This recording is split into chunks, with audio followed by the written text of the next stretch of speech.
Dapat alam mo na pagpupunta tayo sa beach, dapat mag-ingat tayo sa mga shell na pinupulot natin.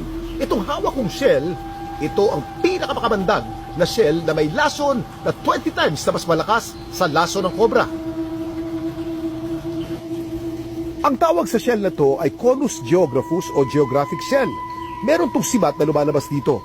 At itong sibat na to ay pag tumusok sa iyo, ang laso nito ay talagang mamamatay ka pagkatapos ng 1 oras hanggang 5 oras lamang. Sabi nila, ang Conus geographus ang most venomous animal in the world.